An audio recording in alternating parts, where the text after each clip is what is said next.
Hello बच्चों, question says right handedness is dominant over left handedness.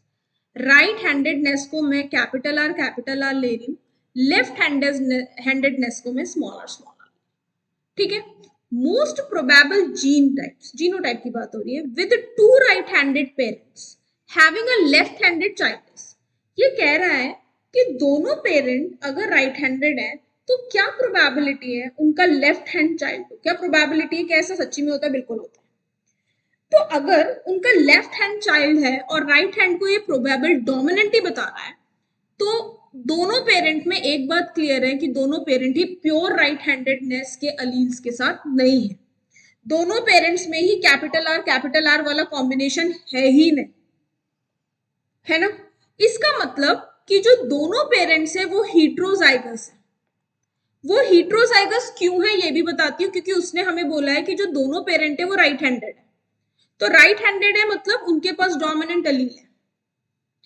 तो capital R small R will be the genotype of parent. Question तो बड़ा simple था, answer भी दिया हुआ है option D.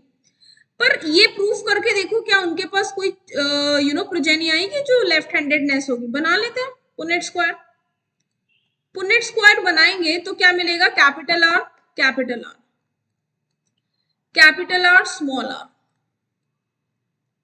Are capital R और small R small R. At least we have got a progeny.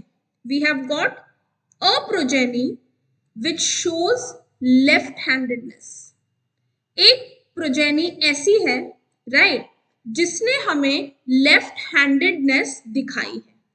तो हो सकता है that two parents which have the progeny or two parents which shows the characteristic of right-handedness may have a progeny with this character, that is left-handedness. Is that clear? Clear तो यही हो गया कि दोनों पेरेंट राइट हैंडेड है पर left child है। अगर लेफ्ट हैंडेड का चाइल्ड आ जाता है और दोनों राइट हैंडेड है, इसका मतलब दोनों ही प्योर राइट हैंडेडनेस से नहीं है। उनके अलील्स क्या है? हीट्रोजाइगस बिल्कुल है। तो आंसर तो पहले ही पता चल गया, पर हमने बना के भी क्लियर कर लिया क्योंकि रेशियो आ गया 3:1। So 1/4 of the progeny shows the characteristic of this left-handedness. Is that clear? So the correct answer for the question is option D, capital R small r into capital R small r.